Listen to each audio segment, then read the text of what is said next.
Phone open చేస్తే చాలు ఎక్కడ చూసినా Diwali special sweets sweets sweets అంటున్నారు. మనం ఎందుకు తగ్గాలి అని నేను కూడా ట్రై చేసేసా. చాలా ఈజీ ప్రాసెస్లో మడత కాజా చేశాను. ఎలా చేశానో చూపిస్తాను.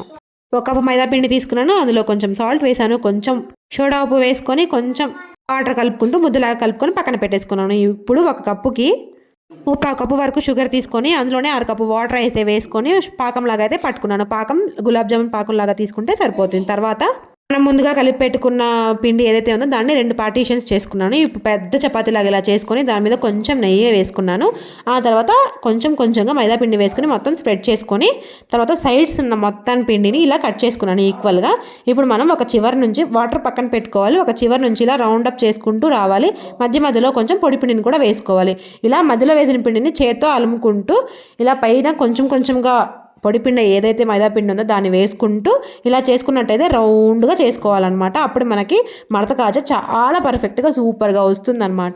ఇలా వేసుకున్న తర్వాత చివర్లో మనము ఫస్ట్గా కట్ చేసి పక్కన పెట్టుకున్నాం కదా సైడ్స్, వాటిని కూడా మధ్యలోనే వేసేయాలి. లేకపోతే మళ్ళీ అది వేస్ట్ అయిపోతుంది. ఇలా వేసుకొని చివర్లో లాస్ట్ మడత పెట్టేటప్పుడు కొంచెం వాటర్ అద్దుకొని ఇలా గట్టిగా ప్రెస్ చేసుకుంటూ రౌండప్ చేసుకొని కొంచెం సేపు అట్లాగా రౌండ్ రౌండ్ చేసుకోవాలన్నమాట. అప్పుడు మనకి పర్ఫెక్ట్ షేప్ వస్తుంది. మనం చాక్ తీసుకొని పర్ఫెక్ట్గా ఒకే షేప్లో కట్ చేసుకోవాలి. ఇలా కట్ చేసుకుంటే సరిపోతుంది. చూడండి నేను చేసిన విధంగా ఇలా కట్ చేసుకుంటేనే కాజా అనేది పర్ఫెక్ట్గా ఒకే షేప్లో వస్తాయి. అన్ని కాజాలు కలిపేసి ఇలా కట్ చేసుకున్న తర్వాత మనము చూడండి ఇలా పొరలు పొరలుగా కనిపిస్తుంది కదా, దీన్ని మనం మధ్యలోకి ప్రెస్ చేసుకుంటూ ఇలా చపాతీ కర్రతో మళ్ళీ ఒకసారి ఇలా అద్దుకోవాలన్నమాట. ఏ సైజు కావాలంటే ఆ సైజు చేసుకోవాలి.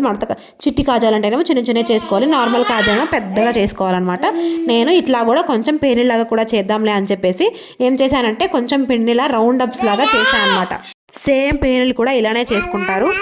నేను ఆ పేనీలు చేస్తారనేది ఒక వీడియోలో చూశాను. కానీ కాజా మాత్రం సెకండ్ టైం నేను చేసేది. ఫస్ట్ టైం చేసినప్పుడు చాలా పర్ఫెక్ట్గా వచ్చాయి. మీకు ఇందులో అర్థం అవ్వకపోతే డీప్గా నేను లింక్ ఇస్తాను. కింద వీడియో లాంగ్ వీడియో ఉంది, లింక్ క్లిక్ చేసి వీడియో చూసేయండి, అర్థమవుతుంది మెజర్మెంట్స్ అవన్నీ కూడా. ఇప్పుడు మనము ముందుగా చేసి పెట్టుకున్న కాజాలని ఇలా ఆయిల్లో డీప్ ఫ్రై చేసేసుకోవాలి. బాగా హీట్ అయిపోయిన తర్వాత సిమ్ మీద పెట్టుకొని మాత్రమే కాజాలని కుక్ చేసుకోవాలి. ఇలా ఫ్రై చేసుకున్న తర్వాత మంచి గోల్డెన్ కలర్ వచ్చేదాకా ఫ్రై చేసుకోవాలన్నమాట. వెంటనే వేడిగా ఉన్నప్పుడే ఇలా పాకంలో ముంచి ఒక 1 మినిట్ ఉంచేసి తీసేయడమే, అంతే.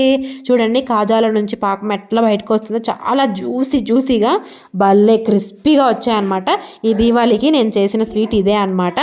వాళ్ళు వీళ్ళు చేసిన స్వీట్స్ చూసి ఏడ్చే రోజులు పోయాయి.